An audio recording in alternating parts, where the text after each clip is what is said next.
Política local. Ivan Gonçalves, Manuel Pisco e Nuno Matias analisam a atividade municipal da região. Ao sábado, às 11 horas, com repetição ao domingo, à 1 da tarde. Bom dia, cá estamos então para mais uma edição da Política Local, o programa de análise da atualidade política numa perspectiva mais municipal, com 3 autarcas. Manuel Pisco, Presidente da Assembleia Municipal de Setúbal, eleito pela CDU. Ivan Gonçalves, Presidente da Assembleia Municipal de Almada, eleito pelo PS. E Nuno Matias, vereador em Almada, eleito pelo PSD. Bom dia aos 3 e também aos ouvintes, naturalmente. Temos 2 temas em agenda para hoje. Ainda o resultado final das legislativas, depois de terem sido apurados os votos de 2 círculos fora de Portugal, e também a regionalização. Isto depois de ter havido um estudo conhecido, ter sido feito um estudo conhecido esta semana, do ISCTE, que revela que a esmagadora maioria dos portugueses, 3/3, ou melhor, 3/4, defendem que o tema volte a ser apreciado e que seja realizado um referendo. Mas vamos então ao primeiro dos temas que referi, o resultado final das legislativas, e eu começo com Ivan Gonçalves. O PS, em termos de deputados, foi mesmo relegado para o 3º lugar. O Chega elegeu 2 deputados pelos círculos da imigração, os outros 2 foram para a AD, e o Partido Socialista perdeu os mandatos que teve em tempos, e nas últimas eleições ainda teve um, nestes círculos. Com isto, o Chega tem mais deputados na Assembleia da República do que o PS, tem 60, e os socialistas têm 58. Ivan Gonçalves, isto faz do Chega o segundo maior partido e de André Ventura o líder da oposição, ou acha, como dizem alguns, como José Luís Carneiro, que em termos de votos é que conta e o PS continua em segundo? Bom, antes de mais, muito bom dia a todos, ao Francisco, ao Nuno e ao Manuel, e aos nossos ouvintes. Bom, eu acho que, acima de tudo, essa é uma discussão que não tem grande interesse, e peço desculpa, porque eu sei que não é uma discussão exclusiva nossa, é uma discussão que tem sido feita ao longo da última semana no espaço público, no comentariado. Bem, eu acho que toda a gente tem razão, ou seja, o Partido Socialista é de facto o segundo maior partido em número de votos, o Chega é de facto o segundo maior partido em número de deputados, já se esperava que assim fosse. Aliás, este resultado da imigração, no fundo, o Chega manteve os deputados já que tinha tido no ano passado, o Partido Socialista é que perde um deputado para a AD, mas o Chega consolida-se como o segundo partido que tem mais deputados nestas eleições legislativas, mas enfim, isso não faz com que André Ventura seja líder da oposição pelo simples facto de que a questão de ser ou não líder da oposição tem a ver com uma terminologia que se costuma usar a nível da tradição política, mas é um cargo que não existe institucionalmente, e em alguns países até existe, em Portugal não é esse o caso. E, portanto, o líder da oposição obviamente depende sempre do sítio por onde se vê, de onde se olha. Não me parece que essa seja a discussão mais importante a ter neste momento. Acho que aquilo que é importante é que, em particular para o Partido Socialista, que é o meu partido, que é o partido que defende o espaço político no qual eu me revejo, é reconhecer que a derrota foi uma derrota pesada, que o Partido Socialista teve um resultado que não correspondeu às suas expectativas, foi um dos piores resultados sempre do Partido Socialista, e, portanto, o Partido Socialista tem obrigatoriamente que fazer uma reflexão sobre o porquê de não ter merecido a confiança dos portugueses, e eu acho que isso vai muito além das questões conjunturais que aconteceram ao longo das últimas semanas, meses, ou da forma como chegámos a estas eleições, e é óbvio que o Partido Socialista, em conjunto com os outros partidos democráticos, também tem que perceber porque é que o descontentamento leva a que tenhamos mais de 20% de pessoas a votar num partido como o Partido Chega. Portanto, eu acho que esse é que é o debate que o Partido Socialista precisa de fazer. Agora, qual é que é o segundo maior partido neste momento? Enfim, acho que isso, do ponto de vista dos mandatos parlamentares, é evidente que passa a ser o Chega, mas isso não lhe dá nem mais nem menos legitimidade. E o Partido Socialista tem, obviamente, porque entende, e eu acho que entendo bem, que tem um melhor projeto de sociedade do que o Chega e do que a AD, mas incomparavelmente melhor que o do Chega, porque é muito diferente, e é isso que tem que demonstrar, mas tem que demonstrar convencendo o eleitorado de que tem melhores propostas do que os outros partidos. Isso é que é importante neste momento. Manuel Pisco também relativiza este facto de o Chega ter mais deputados do que o PS na Assembleia da República, ou para si tem outro significado? Tem, bom dia a todos, ao Francisco, ao Nuno, ao Ivan e aos ouvintes. Tem outro significado, tem outro significado. O significado é que nós continuamos a disparar ao lado, nós andamos a tirar, não damos os tiros no porta-aviões, os tiros quase todos na água. Nós, os atores políticos, né? Nós estamos a dar importância a uma coisa que não tem nenhuma. Não tem nenhuma. O líder o que é isso? Isso é imagens. O que é o líder da oposição? O líder é o líder de um grupo. Ora, o grupo que é o grupo parlamentar do Chega, pois isso ele era líder antes e há de continuar a ser enquanto lá existir o Chega, não é?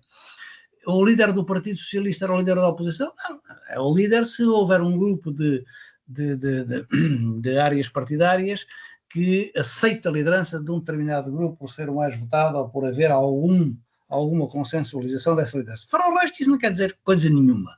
Bem, pode ter algumas preferências em relação àquilo que for proporcional ao número de deputados. Mas o que interessa aqui relevar é que nós não temos maneira de sair desta coisa, de confundir.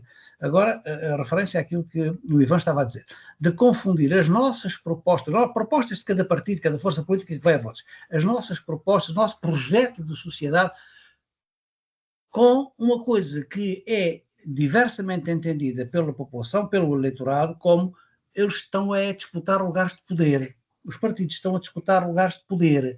E depois, quando o eleitorado se convence que o projeto de sociedade de uns é quase igual ao projeto de sociedade de outros, o que importa é sucessivamente fazer a tal alternância de poder pelos lugares de ocupação dos lugares de poder, então querem pouco saber de nós e cria-se uma mancha muito maior de descontentes do sistema. É esse aspecto, é que nós andamos para aí, o Partido Socialista está em reflexão, todos estão em reflexão, outros dizem como o CDU que resistimos, quer dizer que não vamos fazer muita reflexão, ficamos na nossa, mas continuamos a resistir. É um bocado dizer que a reflexão está feita que havia a fazer e a gente continua na nossa e o povo um dia há de abrir os olhos e votar nas nossas posições. No PS está a querer refletir, mas não vai refletir nada, já se percebeu. O PS já entrou também numa de arrumar lugares internamente. Quais são os lugares de comando? É o novo secretário-geral, etc. Projeto de sociedade, nós dissemos isso aqui nestas nossas conversas antes das eleições. As questões concretas para a vida das pessoas não estão a ser discutidas. Não é? Projeto de sociedade tem que ser concretamente traduzido em medidas concretas. Como é que melhoramos o acesso à saúde? E ele vem-se a degradar. Como é que melhoramos a questão da educação, que se vem também degradando-se as respostas para necessidades sociais e até de saúde, que não são a ser tratadas pela saúde, mas que estão na escola, de dificuldades de aprendizagem, mas ninguém está a olhar para isso como um problema sério, que é um problema sério. A nossa sociedade está a ficar empobrecida em termos de autonomia crítica, de capacidade de compreensão da realidade. Isso começa na escola. Não vejo nenhum projeto de sociedade, de partido nenhum, a tratar destes assuntos. Mas estes assuntos é que travam a vida às pessoas. E nós continuamos a fazer a discussão de quem é que lidera quem é que lidera o quê. Então, por este andar, o governo da AD vai durar 1 ano e meio ou 2 anos, quando se puderem fazer eleições, o Chega começa com as suas exigências, empurram para aqui, o PS vai ficar numa posição em que vai ter que, em nome da estabilidade, porque julga que foi penalizado por ter causado ele a instabilidade, e vai então fazer tudo para durante 1 ou 2 anos, de uma forma que no final ninguém vai perceber o que é o PS e o que é a AD. É tudo a mesma coisa. Quem ganha? Aquele que disse que era tudo a mesma coisa que anda há 5 anos de corrupção, como ele diz, o homem do Chega, não é? Diz, ele retraduz o sistema nesta opinião muito sincrética da conversa de café ou de tasca, é tudo corrupção, andam há 50 anos em corrupção. Não, o país evolui muito em 50 anos. Mas eles deitam tudo para o lixo, porquê? Porque os que estiveram no poder alternadamente foram outros, não foram estes que também querem aceder ao poder. E nós estamos a assistir a um caminho em que, e quase inevitavelmente, o próximo a chegar ao poder, ao primeiro lugar, não é? Dar o passo desta conquista que ele acha que é muito importante, de ser a liderança da oposição, não é a liderança. É provavelmente, em termos práticos, vai ser a única oposição que existe no Parlamento em termos de... Porque para ele é fácil fazer oposição, opõe-se a tudo. Ele opõe-se a tudo, não é? E o seu contrário, não é? Mas nós vamos ver o Partido Socialista a dizer que é um partido responsável, como já começou a dizer, vai passar programa, vai passar orçamento, não é? Só quando perspectivar que há condições para tomar o primeiro lugar no voto dos eleitores, é que voltará a tirar a cabeça de fora. Mas eu acho que isso vem tarde, porque agora a fase de ter que assegurar, ser o garante da estabilidade, vai ser pesadamente faturada pelo eleitorado a seguir. Quem vai cobrar é o Chega. Esta perspectiva da política real para os problemas reais, ou da política para conquistar mais lugares de poder até no Parlamento, eu gostava muito de ouvir concretizações da parte do Chega, da parte também do PS e do PSD, sim senhora, porque são partidos do arco do governo e não deixam de ser para ver o mau resultado, não é? Isto não é assim de um momento para o outro. Mas temos que concluir que já há um terceiro partido que se entrou no arco do poder, no arco da governação. E isso, os outros dois, o PSD e o Partido Socialista, têm que levar isso em consideração e certamente alguém levará. Agora, temos que mudar os azimutos da orientação política. Para que é que a gente quer a democracia? Para exercer o quê? Que cargos? Como diz projeto social. Projeto social não pode ficar só na expressão. Tem que ser materializado, concretizado em ações concretas. Como é que melhoramos o dia-a-dia das pessoas? A habitação foi discutida, não foi zero, mas é um drama tremendo para uma vasta população. O nível de rendimentos, agora saíram dados há 2 ou 3 dias sobre o nível das pensões dos reformados, e então temos 1 milhão e tal de reformados a ganhar menos de 500 euros, mas que condições de subsistência são estas? Atenção, nós temos aqui problemas sociais sérios. A habitação está inacessível, o nível dos rendimentos de reformados está baixíssimo, o nível de pobres que estão a trabalhar vai crescendo, pessoas têm um rendimento. Mas estas são as coisas concretas. Por amor de Deus, não ponhamos eternamente a discutir a minha política é melhor que a tua é melhor que a minha, mas está bem, pelo caminho. Quais são em concretas ações? E depois, quando lá se chega, e a sinal desta dificuldade é o próprio discurso de quem está no poder ou quem acaba de chegar ao poder outra vez, a renovar. O discurso de Montenegro, depois da tomada de posse com aqueles chavões, diz uns quantos chavões, mas em concreto não consegue dizer nada. O que é que vai fazer? O que é que vai mudar? O que é que vai reformar? Ninguém percebe. Ou seja, não há nenhum caminho para reformar, seja o que for, para alterar, seja o que for. A propósito da regionalização, a gente pode discutir o que é que era preciso mudar. Porque aparentemente... Já lá vamos. Se é verdade essa sondagem, sim. as ideias começam a mudar. Pois, mas tudo muda, não é? Já lá vamos, Manuel. Deixe só também perguntar ao Nuno Matias que leitura é que faz destes resultados e o que é que espera do quadro que está então definido na Assembleia da República. Bom, muito bom dia, Francisco, um bom dia também ao Manuel, ao Ivan e aos nossos ouvintes. Bom, em primeiro lugar, o que saiu do escrutínio das comunidades foi o resultado que todos desconfiávamos que pudesse sair, e eu, ao contrário daquilo que o Ivan e o Manuel dizem, eu não quero desvalorizar a figura, mesmo que mais protocolar, de líder da oposição, porque é uma figura reconhecida até pelo protocolo do Estado, e do ponto de vista de organização até dos trabalhos parlamentares, não é uma figura despicienda, e ela existe exatamente para ajudar a definir aqui alguma ordenação do ponto de vista de representatividade e de intervenção, sobretudo naquilo que são os debates mais centrais, como é o debate com o Primeiro-Ministro. E, portanto, não é despiciando, e isso mesmo é reconhecido pelo Protocolo de Estado, onde, salvo erro, passa a ser a 8ª pessoa na hierarquia protocolar. Isto, politicamente, é que, aí já posso concordar com o Manuel e com o Ivan, politicamente é que não é tão relevante ser líder da oposição ou líder do terceiro partido com maior representatividade parlamentar, porque o que há de contar no dia-a-dia há de ser a relação e a ligação que se tem com os cidadãos e a forma como se quer construir uma postura e uma política alternativa ao atual governo, que acho que é essa a ambição de qualquer partido da oposição. Agora, aquilo que também resulta claro é que, no fim deste escrutínio global deste ato eleitoral, é fundamental que se tirem também aqui algumas ilações e lições, porque nós estamos a falar de um ato eleitoral que reforçou a posição do partido, neste caso da coligação mais votada, cresceu de forma exponencial a diferença face ao segundo e ao terceiro partido. Temos que recordar que há um ano a diferença entre a AD e o PS cifrou-se à volta de 50 mil votos. Agora, em relação ao segundo classificado, estamos a falar de mais de 500 mil. E para além disso há também um reforço da representatividade parlamentar que cria também aqui um fator de diferenciação do processo de formação de decisões parlamentares, onde neste momento só a AD tem mais representatividade parlamentar do que toda a esquerda junta.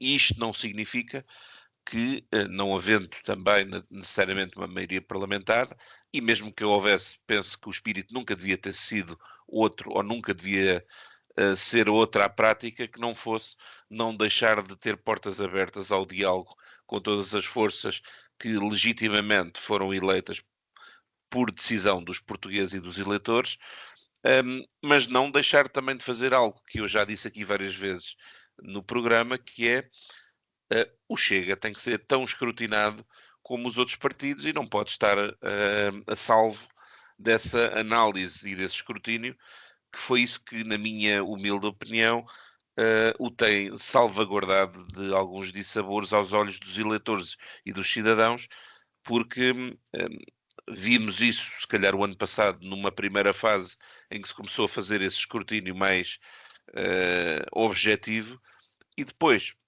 e em primeiro lugar, o próprio Partido Socialista cometeu o erro de, na primeira oportunidade e com um episódio que não era mais do que um fé-diver em relação ao Primeiro-Ministro, quis fazer uma pontaria absolutamente desequilibrada e irresponsável, que depois acabou foi por penalizar o Partido Socialista e, portanto, também estes resultados devem fazer refletir todos os partidos, seja a AD que venceu, seja o PS que teve a posição mais frágil. Nuno Matias, deixe-me pegar nessa sua deixa sobre a insistência que o Partido Socialista tinha anteriormente, antes das eleições, relativamente à criação de uma comissão de inquérito ao caso Spino Viva. Entretanto, o candidato a secretário-geral do PS, José Luís Carneiro, já disse que não faz questão de avançar com essa comissão de inquérito. Ivan Gonçalves, entre as coisas que o Partido Socialista precisa de mudar, esta posição, neste caso, parece-lhe ser uma delas? Bom, eu não sei se é através de uma comissão parlamentar de inquérito ou através de outro expediente, até porque acho que nunca chegámos a debater aqui neste programa essa questão. Eu não sou particularmente fã da comissão parlamentar de inquérito sobre este tema, e confesso que cada vez sou menos fã em relação às comissões parlamentares de inquérito, porque me parece que se tem tornado ao longo dos últimos anos num espetáculo quase de fogo de artifício, em que com diretos e muito pouca seriedade no trabalho que depois é feito e nos objetivos que se alcançam. Mas não sei, acho que há muito ainda por esclarecer no caso que diz respeito à empresa que é detida pelos familiares do Sr. Primeiro-Ministro. Agora, se é através de uma comissão parlamentar de inquérito ou não, julgo que isso tem que ser discutido no quadro parlamentar E não sei se é essa a grande reflexão que, aliás, tenho a certeza que não é, essa a grande reflexão que o Partido Socialista tem que fazer, ou se é o que essa mudança de posição reflita, aliás, que essa visão sobre se tem que existir ou não a Comissão Parlamentar de Inquérito do candidato a secretário-geral do Partido Socialista reflita uma grande mudança de posição. Acho que esse não é propriamente o tema mais importante que o Partido Socialista tem para discutir neste momento. Nem me parece que o Partido Socialista, que estes resultados tenham propriamente a ver com a forma como o governo caiu, porque até havia várias sondagens que diziam que a maioria dos portugueses atribuem a responsabilidade pelo governo ter caído ao Primeiro-Ministro e à sua conduta.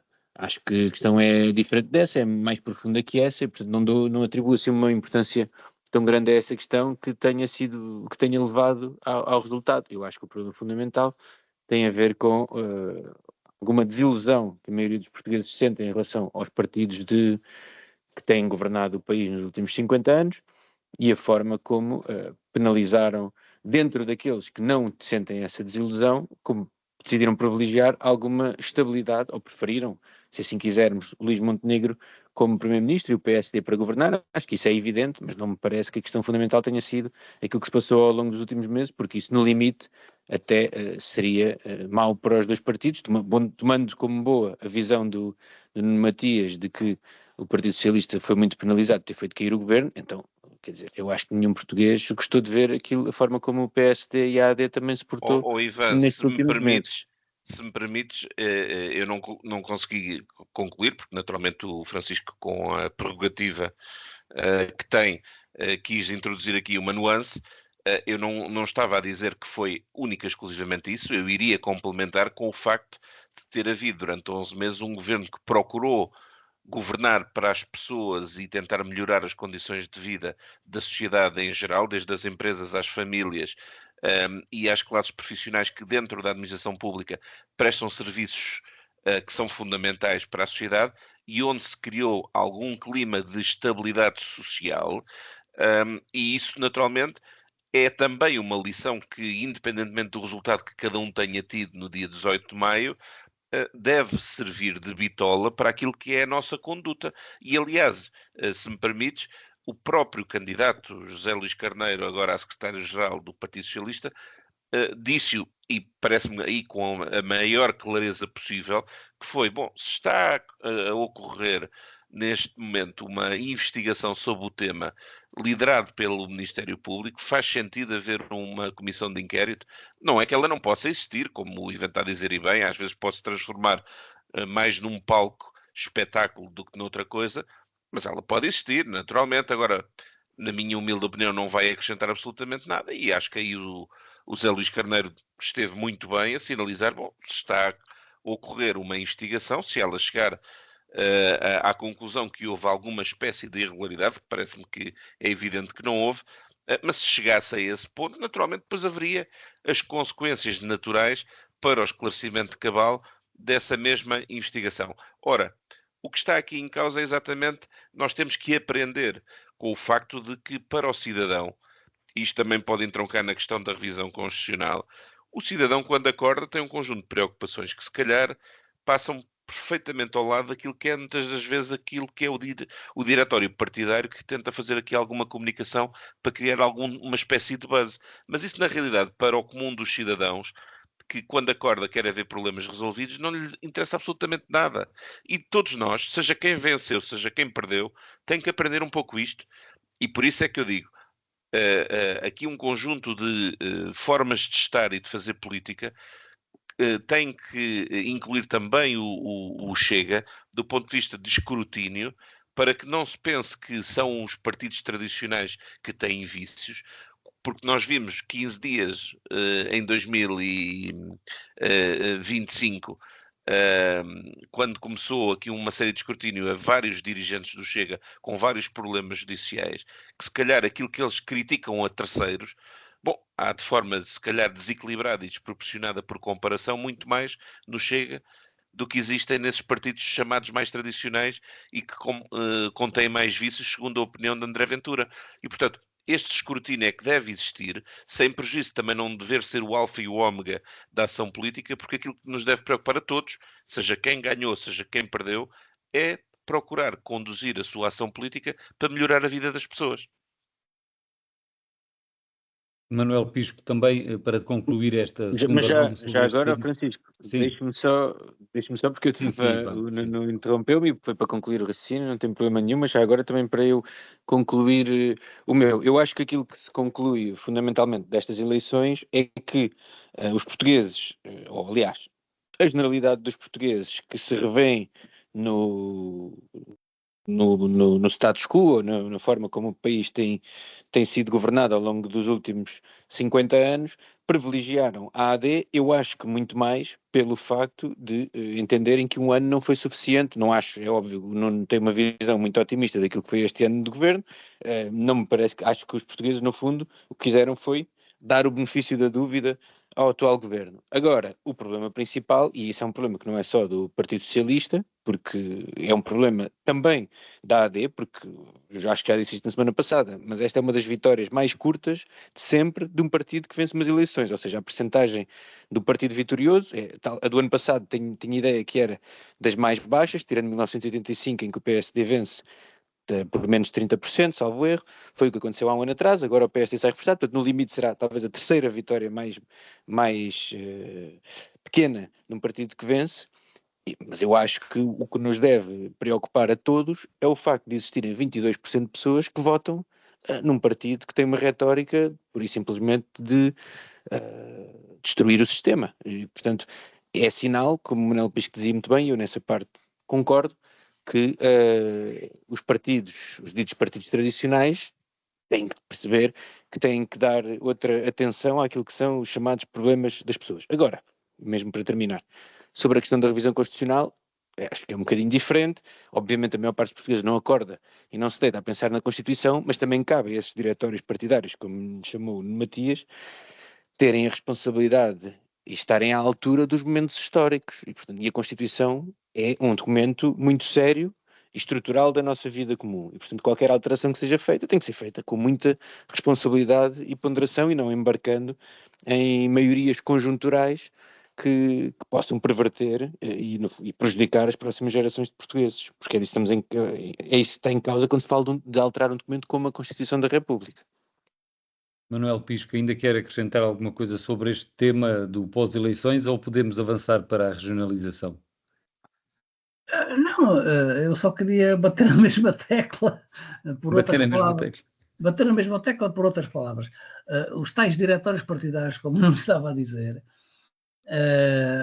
têm de facto de entender esta coisa, que é uma coisa que faz parte do senso comum. E quem tem mais senso comum é o comum dos mortais. É o povo em geral. E o senso comum diz isto.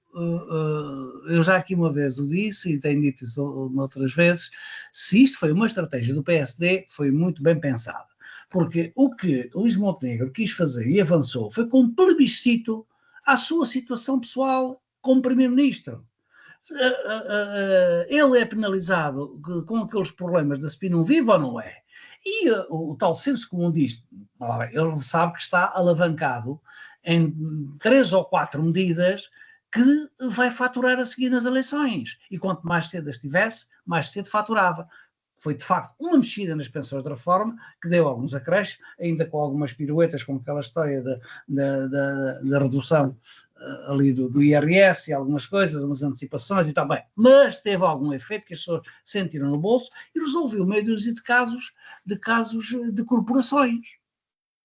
Que foram iniciados, aliás, a Caixa de Pandora foi aberta por António Costa quando decidiu atribuir aqueles 600 euros de suplementos à Polícia Judiciária, aos funcionários da Polícia Judiciária. Abriu uma Caixa de Pandora que depois este governo, Luís Montenegro, foi com os professores, com este, com aquele, mais os médicos também a remuneração, mais aquilo, sem resolver problemas estruturais do funcionamento destas funções públicas, destes serviços de utilidade pública, estruturalmente nada mudou, mas satisfez essas corporações respectivas. Estava alavancado nisto, sabia que o senso comum ia dizer, não, este deu-me qualquer coisa neste ano, eu vou aproveitar e vou deixando lá governar o resto do tempo, a ver o que é que ele faz. Isso comparando com é ilegal, não é ilegal, é eticamente condenável, não é eticamente condenável, Isso depois de termos 10 anos atrás de um caso de um primeiro-ministro que sem nenhuma solução e provavelmente nunca vai ter julgamento, depois de, é sério, tanta coisa, toda a gente, quando quer, sai uma gaveta anti-PSD, de outra altura sai uma gaveta anti-PS e acusações de parte a parte, e o tal senso comum do eleitorado em geral já não está para pedir para isso. Aquilo que é contra todos e contra o sistema é uma leitura que o Chega, que o André Ventura faz, ele faz de para-raios. O que é que o Zé Povo, digamos assim, entre aspas, não é? Pensa disto, está cansado disto, estão sempre os mesmos, estão sempre no governo e não me resolvem problema nenhum. Cada vez eu pior a habitação, eu não consigo arranjar dinheiro, os meus filhos não conseguem ter casa, quem é que consegue comprar ou dar uma casa hoje? E os filhos estão até aos 40, até aos 45, não podem casar, ou se casam, não podem ter filhos, porque não têm sustentação para ter filhos, por aí fora, não é? E a política tem que mudar para o concreto. Se calhar a política tem que mudar para o concreto.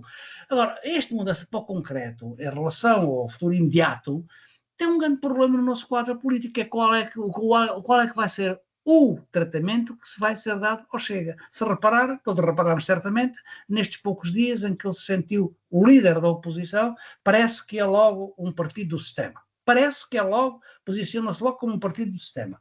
Ora, o sistema é uma série de coisas que não resolveram problemas, ou seja, as pessoas sentem, não é? Quando começa a ganhar embalagem, a falta de solução dos problemas, eles vão aumentando. E o futuro é pior.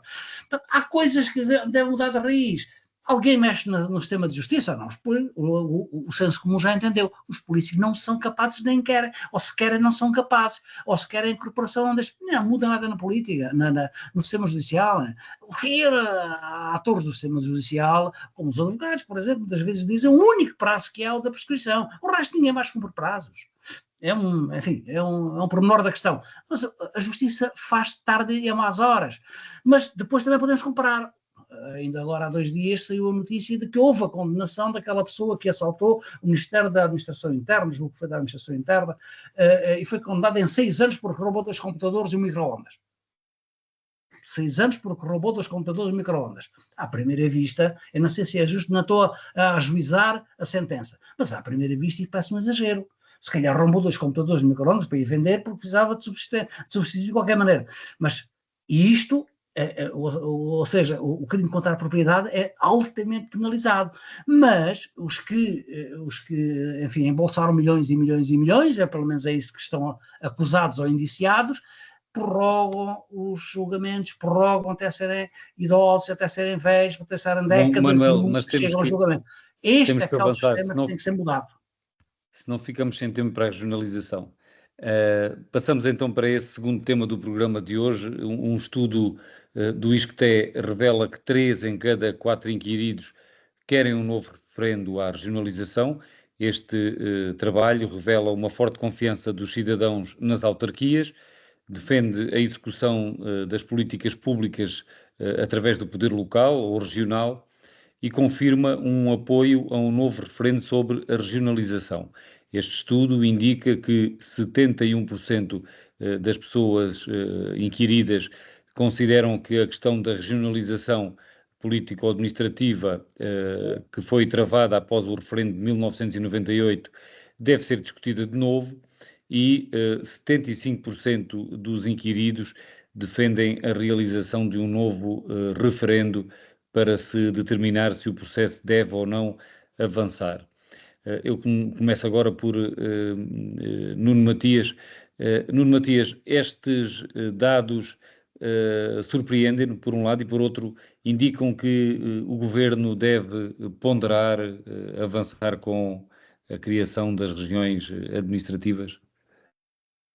Bom, eu acho que foi um tema que não esteve em debate na campanha, pelo menos não foi tema central, nem me parece que tenha sido algo que do ponto de vista programático tenha sido destacado pela esmagadora maioria dos principais responsáveis que se candidataram nas últimas eleições legislativas e, portanto, eu diria, um bocadinho como a questão da revisão constitucional, que o primeiro-ministro indigitado, Luís Montenegro, ontem matou e bem no curto prazo, porque é mais outro tema que não só não foi discutido nessa extensão, como não me parece que seja uma verdadeira prioridade, apesar de poder haver um estudo que tem o seu mérito e tem o seu aproveitamento e encadeamento académico, mas onde também se pode concluir que mais relevante até do que o facto de se querer um novo referendo à regionalização, que sabe-se lá qual seria depois o resultado final do ponto de vista de posição dos eleitores, até se sinaliza a confiança e o acréscimo de confiança que existe por parte dos cidadãos inquiridos em relação aos municípios e até às freguesias, e aquilo que se nota até é que, à medida que se aproxima os órgãos de gestão, neste caso de proximidade da administração local ao cidadão, maior é o nível de confiança médio que existe em relação a esses mesmos autarcas e, neste caso, esses mesmos decisores. Ou seja, se tivéssemos que discutir o mérito, vantagens ou desvantagens num processo de regionalização, bom, eu seria daqueles onde mais facilmente defenderia um processo de descentralização que já tem sido iniciado diretamente para os municípios, que por proximidade, e a avaliar até pelos resultados dos níveis de confiança que este estudo até demonstra, bom, então é preferível não estar a criar mais nenhuma estrutura intermédia de gestão ou de decisão. Vamos apostar naquilo que é uma política de proximidade que já está consolidada nas autarquias locais e vamos lhes dar mais condições para que possam implementar mais rapidamente as soluções, porque, como também parece-me que é senso comum, e este inquérito também o demonstra, é que o sentir da construção de soluções é mais evidente por essa proximidade que existe nas autarquias locais e, portanto, vamos, na minha opinião, então apostar numa política de proximidade dando mais condições às autarquias e não tanto pensando numa regionalização, porque não parece que seja por aí que se vai acrescentar a solução. Agora, o que também me parece que existe do ponto de vista de panorama político-partidário é que, lá está, é um tema que não fez parte dos debates centrais. Aquilo que resulta claro é que, mesmo para o cidadão, ainda antes disso tudo, quer que o Estado, quer que o Governo, quer que os decisores políticos encontrem paradigmas de resolução de problemas para os seus dia-a-dia, e sabemos que temas como os serviços públicos, a habitação, a criação de potenciais níveis de atividade económica através de mais investimento, melhor emprego, capacidade de acrescentar rendimento não só à economia real, mas logo também aos trabalhadores, elevar dessa forma a capacidade de criar valor e com isso redistribuir oportunidades, seja para as pessoas, seja para a capacidade das empresas também acrescentarem valor, porque são as pessoas e as empresas que na prática devem ser o motor das sociedades. O Estado, aquilo que deve ser um facilitador pela positiva do ponto de vista institucional deste mecanismo de alavancagem de riqueza, porque essa riqueza não é ao serviço de empresas, é ao serviço de pessoas. E acho que isso é que preocupa verdadeiramente o cidadão e, portanto, não me parece que, e isto também resultou evidente, na minha opinião, no debate político destas eleições, há temas, há abordagens programáticas, há abordagens de soluções que essas sim influenciam a vida das pessoas, que deverá estar num primeiro nível de prioridade e por isso é que, da mesma forma, como disse bem Luís Montenegro ontem, dando nota de que não vai ser a AD a promover um processo de revisão constitucional e, portanto, necessariamente sem AD não há 2/3 de forma alguma de decisão para o que quer que seja do ponto de vista de mudanças na Constituição, e não é a prioridade. Há de chegar o dia, o documento não é imutável, há certamente melhorias que podem ser feitas, mas não me parece que neste momento, para aquilo que é o anseio da vida dos portugueses, necessita haver uma revisão constitucional para que essa melhoria possa ser efetuada. Não há ali nada na Constituição de demasiado gritante que trave a possibilidade do país se desenvolver, basta que haja vontade dos decisores políticos de não deixar tudo na mesma e de reformar e transformar pela positiva a vida dos portugueses e a vida do país. Ivan Gonçalves, e no seu caso, este estudo trouxe-lhe alguma surpresa e também defende que não é das coisas mais prioritárias com que nos devemos preocupar em termos políticos em Portugal?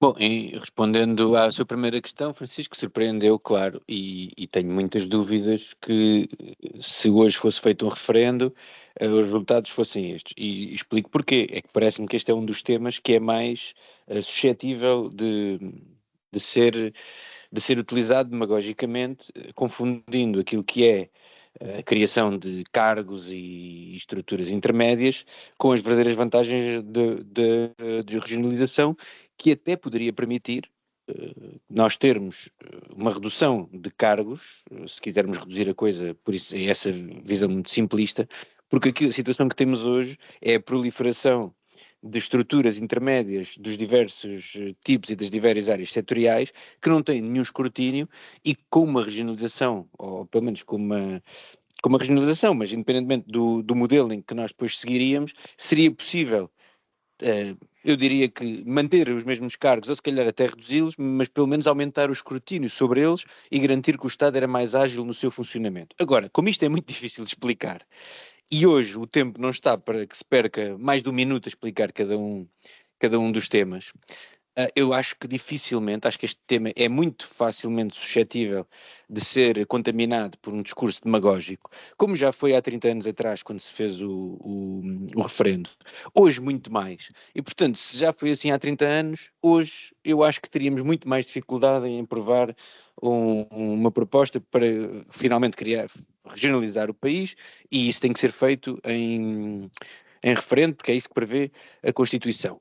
E tenho muitas dúvidas tenho sinceras dúvidas, enfim, não tenho dúvidas sobre a credibilidade de quem fez o estudo, não conheço, não sei quem foi, mas tenho dúvidas que depois, colocado à prova, que quando entrássemos num período para debater mesmo o tema, que se verificasse essa maioria de apoio à regionalização. Agora, isso não significa que eu não acho que é importante para o desenvolvimento do país. Aliás, eu até entendo que o facto de nós não, a estrutura administrativa que nós temos é um dos fatores de atraso do nosso país. O Nuno Matias dizia que não é um dos problemas essenciais ou prioritários. Bom, é óbvio que estes temas não são... Voltamos à questão da revisão constitucional. Ninguém acorda a pensar na regionalização e se deita a pensar na regionalização, obviamente não está na base das necessidades da maioria das pessoas. Agora, o Estado, eu entendo, pelo menos tenho essa convicção, que o Estado cumpriria melhor o seu papel se estivesse mais bem organizado. E nós hoje temos, para além daquelas estruturas intermédias que falei há pouco, essas estruturas intermédias muitas vezes têm o poder de condicionar a ação dos municípios que têm uma legitimidade democrática, e pior que isso, os municípios ou se relacionam com estas entidades intermédias que não têm esta legitimidade democrática, ou têm que se relacionar os 308 municípios com os governos, com o governo central. Ora, todos sabemos que depois o que existe é um distanciamento muito grande entre aquilo que é a ação dos municípios e a ação do governo. Para além de que nós precisamos mesmo de estruturas que pensem o território, que pensem o país para além da escala municipal. Já temos algumas, temos as áreas metropolitanas, por exemplo, as CIMs, mas quer dizer, seria sempre preferível que elas fossem enquadradas do ponto de vista democrático e que os cidadãos sentissem que ali estão os seus representantes democraticamente eleitos e não eleitos ou nomeados pelos poderes públicos, poderes políticos, ou eleitos indiretamente pelos seus autarcas. Acho que era preferível um outro modelo. Mas enfim, acho difícil que se venha a concretizar nos próximos tempos e, sinceramente, acho que perde o país, porque este modelo que nós temos em vigor em Portugal é anacrónico e muitas vezes disfuncional. Manuel Pisco, estamos quase a chegar ao final, mas ainda temos aqui 5 minutos. A sua opinião também sobre a regionalização, se é oportuna e necessária, e quanto aos resultados deste estudo também, que destaques é que nos quer deixar? Olha, o resultado, eu tenho tocado neste assunto tantas vezes que posso precisamente tentar sintetizar em algumas coisas mais básicas, a ver se a gente se consegue entender ou consegue fazer para ser melhor a ideia daquilo que me parece ser essencial. Este estudo só surpreende, não é? Pela quantidade de estudos de opinião anteriores que diziam que isto está como está, não, ninguém se preocupa com isso. Agora, de repente, de um momento para o outro, aparece 70% da população a dizer que era muito importante voltar a isto. Isso é que é de estranhar. A gente quer lançar suspeitas sobre a maneira como se fazem os estudos, mas isso é um facto. Anos atrás, desde que se pôs a condicionante da regionalização, o Ivan estava a dizer que está na Constituição, que é só por referendo que ela pode ser feita. Não. Passou, depois de alterada a Constituição, a ser posto este travão do referendo, porque nenhuma reforma administrativa neste país, não foram muitas, mas nenhuma foi feita por consenso ou por ir fazer uma votação democrática às populações como é que quer, como é que não quer, quando estamos precisamente a conciliar interesses regionais e populacionais que têm que ser com critérios objetivos e de justiça uniforme, decididos com alguma coragem e ser apresentados à população de uma vez por todas em conjunto. Agora, perguntar à população de cada região o que é que quer melhor nisso é o caminho de nunca mais chegar a lado nenhum. E foi isso que foi, esse travão que foi metido na alteração que foi feita à Constituição para impedir a regionalização como ela estava desenhada. A estrutura do Estado português estava desenhada no pós-25 de Abril com a Constituição de 76 e foi alterada, foi adulterada com essa história do referendo. É bom a gente não se esquecer. Agora, curiosamente, esta notícia aparece em cima de uma altura em que há, de facto, pela primeira vez, nós temos que reconhecer que há uma votação expressiva contra o status quo, a que comumente se chama o sistema. De forma muito sincrética, as pessoas dizem, o sistema, ele está lá no sistema, o sistema... É uma expressão contra este status quo. E quais é que são, o que é que está, ou é entendido como o sistema? Basicamente, é a alternância partidária de governo e de maioria na Assembleia da República entre o PS e o PSD. É isso que tem caracterizado o sistema. É esta alternância regular partidária. E isto levou um abanão. E a gente estamos agora, quem quiser pensar, pense para a frente os passos seguintes, que é quase inevitável que este abanão ainda venha a ter ondas de choque mais fortes. Quais é que são as traves mestras deste sistema ou deste status quo, que é a centralização? Primeira trave, em 4 ou 5 tópicos, é o centralismo burocrático instalado. Os nossos governos, a nossa administração, funciona segundo a regra do centralismo democrático. Sacrosanto. A falta de regionalização que impede verdadeiramente a descentralização. Podem-lhe dar as formas que quiserem, mas não há verdadeira descentralização sem regionalização, sem atribuição de responsabilidades concretas no plano regional. Só por delegação, isso nunca há descentralização. E isso mantém o poder de decisão longe das necessidades de resolver problemas. Esse é que é o problema da falta de regionalização. Depois temos ainda mais outras coisas. O anacronismo provinciano dos distritos, quer dizer, nós temos uma situação, acabamos administrativamente com os distritos, mas os círculos eleitorais continuam a ser distrito. A distribuição dos círculos eleitorais é uma coisa, de facto, completamente anacrónica. Distritos eleitorais que elegem 1 ou 2 deputados e com muito poucos eleitores, isto é um anacronismo. Depois conduz também a outra coisa que é um desperdício eleitoral, que é cerca de 1.200.000 votos, ou que é quase 20% daqueles que votam, é uma coisa disparatada. E isso representa, aos olhos do eleitor, quando se apercebe disto, uma desconsideração pela vontade eleitoral. Não há...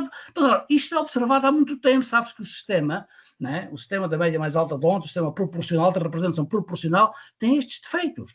Mas ninguém quer mexer neles, quer dizer, deitar fora mais de 1 milhão, 20% da expressão de votos eleitores para ir àquela coisa mais pequena que é a maneira como se deitam fora os votos dos imigrantes, não é? Que é outra coisa, isso é uma escala menor, mas é também a mesma coisa, com sistemas de votação diferentes para a presidência da República e depois para a Assembleia da República, é uma coisa que não se entende.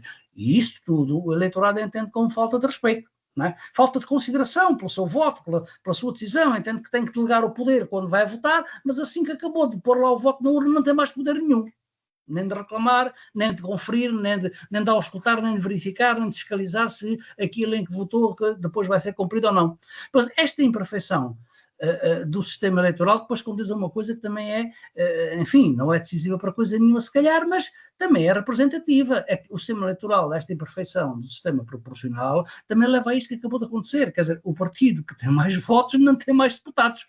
Há um que tem menos votos, mas ainda tem mais deputados. Tem que ver com esta falta de aperfeiçoamento do sistema. Pronto, vivemos sempre assim, porque os beneficiados são sempre aqueles que ficam à cabeça. Portanto, o resto dos votos vai sempre a favor dos partidos mais votados.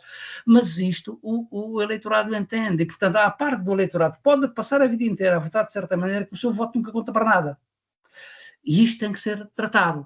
Estas traves mestras do burocratismo, do centralismo burocrático, deste burocratismo que está centralizado no governo, se não for mexida, nós não entendemos o que é que significa este voto de contestação.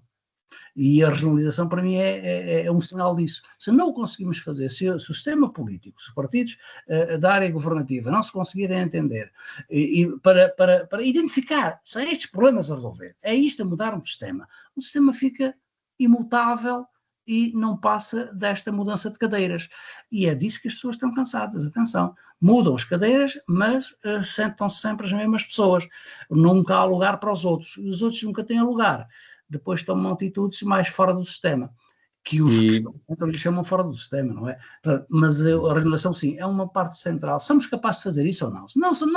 Não venham dizer que reformamos o Estado de maneira nenhuma. Não há maneira de reformar o Estado se continuamos a concentrar o poder no terreno de passo. E há ainda uma outra questão relacionada com a regionalização, que hoje já não temos tempo para debater, que é o próprio mapa das regiões, desde logo a região de Setúbal, onde é que deve ficar. Mas deixemos isso para uma outra oportunidade. Hoje estamos a chegar ao final. Agradeço ao Manuel Pisco, ao Ivan Gonçalves e ao Nuno Matias. O programa Política Local está no ar aos sábados às 11 da manhã e repete domingo às 3 da tarde e fica disponível também em podcast. Uma boa semana para todos. Voltamos de hoje a 8 dias. Política Local. Ivan Gonçalves, Manuel Pisco e Nuno Matias analisam a atividade municipal da região. Ao sábado, às 11 horas, com repetição ao domingo, à 1 da tarde.